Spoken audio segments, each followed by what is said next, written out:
হলুদ সন্ধ্যায় যাইয়া দেখি পরির অভাব নাই, বিরিয়ানি পাইয়া হাতে আর থাকি নাই।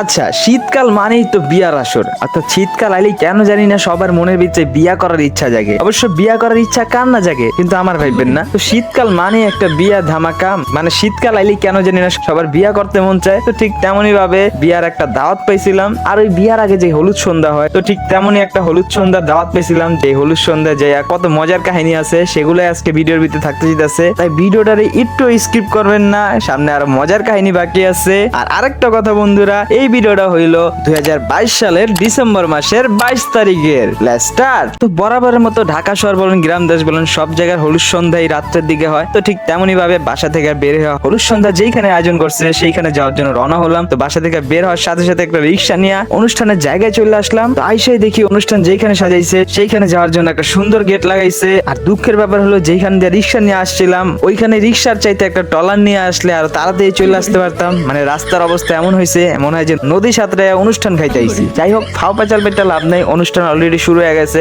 আর ভিতরে যাওয়ার জন্য ভাবছিলাম গেটের একটা ভিউ নেবো, কিন্তু ভিউ নেওয়ার আগে পথের কাঠা হিসেবে এই বড় ভাই দাঁড়ায় রইছে। ভাইরে ভিডিওর বাইরে রেখে আমরা বিয়ের দিকে রওনা দিই। আই মিন অনুষ্ঠানের দিকে রওনা দিই। আর মজার কাহিনী হলো, যেইখানে গায়ে হলুদের অনুষ্ঠানের আয়োজন রাখছে সেটা একটা স্কুল। আর এইখানে ঢুকার সাথে সাথে দেখলাম কিছু আঙ্কেল আন্টিরা বাচ্চাদের নিয়ে টিকটক করতেছিল। তো আসার সাথে সাথেই দেখতে পেলাম এখানে অলরেডি অনুষ্ঠান শুরু হয়ে গেছে। কিন্তু তাতে আমার কোনো কিছুই না, কারণ আমি তো আর গায়ে হলুদ দিন না। আর বিয়া বাড়ি মানেই হইলো ফ্রিতে কমেডি দেখার একটা জায়গা। আর এটা বলার কারণ হলো, যার হলুদ সন্ধ্যা একটা ছেলে সেই মেয়েটার ছবি তুলতেছে না ভিডিও করতেছে, আল্লাহ ভালো জানে। কারণ কতক্ষণ ধরে দেখতেছে ক্যামেরা ধরেই রাখছে, মানে ধরেই রাখছে। আর অপর দিক দিয়ে ভাবছিলাম যে গায়ে হলুদের অনুষ্ঠান হয়তো পরীর অভাব পাবো না, কিন্তু আয়সা দেখি পরী আর জিন সমান সমান। এমনি পরীর দেখা না পাইয়া মাথা নষ্ট। তার ভিতরে মিউজিশিয়ান ভাইয়ারা সাউন্ড অফ করতেছে, অন করতেছে, সাউন্ড বাড়াই দিতেছে, কমাই দিতেছে, মানে আমার মাথার একবারই ব্যথা করতেছে। বলছিলাম আগেই যে বিয়া বাড়িতে কমেডির অভাব নেই। তেমনি ভাবে দূরের থেকে দেখি এক লোক তার আইফোন 15 প্রো ম্যাক্স দিয়ে মায়ের চেহারার সামনে যে ছবি তুলতেছে। তো আশেপাশের কমেডি দেখতে দেখতে আমি বোরিং হয়ে গেছি, যার কারণে একটু এক জায়গায় বসলাম। কিন্তু বসার সাথে সাথেই পরীর দেখা পেয়ে যাই। আমার পায়ের সামনেই দেখি পরীর মেলা বয়া রয়েছে, আই মিন কিছু আপু বয়া রয়েছে। কিন্তু আমি জানি না আমার রূপ জ্বালাইছি কিনা। এটা বলার কারণ হইলো, সামনে যে দুইটা মেয়ে বয়া রয়েছে, একজন একটু পর পর সিরিয়াল মেনটেন করে তাকায়, একজন একটু আগে তাকায়, একজন একটু পরে তাকায়। আর তাদের তাকানোর স্টাইল দেখে আমার মনে আছে আমি ভিডিও বানানোর আগেই সেলিব্রিটি হয়ে গেছি।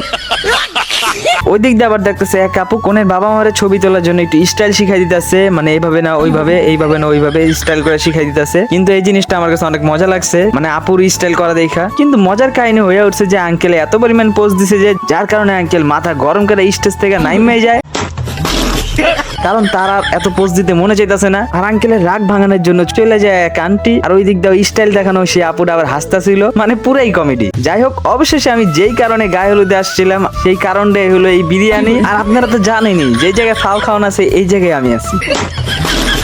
মানে সত্যি কথা কইতে আমার এই গায়ে হলুদে যাওয়ার কোনো ইচ্ছে আসছিল না, যেই কারণে আমি আইছি সেটা অবশেষে পূরণ হয়েছে। তাই আর বেশি লেট না কইরা তাড়াতাড়ি রওনা দিলাম বাসার দিকে, কারণ এই জায়গায় আমার এক মুহূর্ত ভালো লাগতেছিল না। আর আপনারা তো জানেনই যে জায়গায় আমার বেশি ভালো লাগে না ওই জায়গায় আমি এক মিনিটও থাকি না। যাই হোক বন্ধুরা, এই ভিডিওটা আমি এই পর্যন্ত রাখতেছি। আর এটা তো গায়ে হলুদের ভিডিও গুলো, আরেকটা আছে বিয়ে খাইতে আসছিলাম। আর বিয়ে খাইতে যেই কাহিনী হয়েছে ওগুলো যদি এই ভিডিওতে দিয়ে দিতাম তাহলে ভিডিওটা অনেক লম্বা হয়ে যেত, আর যার কারণে আপনারা বিরক্ত হইতে পারেন। এই কারণে এটা দ্বিতীয় একটা পার্ট রাখছি, যেই পার্টের ভিতরে আমি বিয়ে খাইতে এসে খাওয়ান না খেয়ে উঠে গেছিলাম সেগুলাই থাকতে যেতেছে। আর দ্বিতীয় পার্ট ছাড়ার সাথে সাথে জানি আপনাদের কাছে চলে যায়, তার জন্য পেজটারে ফলো দেওয়া রাখবেন এবং চ্যানেলে নতুন হয়ে থাকলে চ্যানেলটাকে সাবস্ক্রাইব করে দিবেন। সুতরাং সেকেন্ড পার্ট দেখার জন্য সবাই ভালো থাকবেন, সুস্থ থাকবেন, আল্লাহ হাফেজ।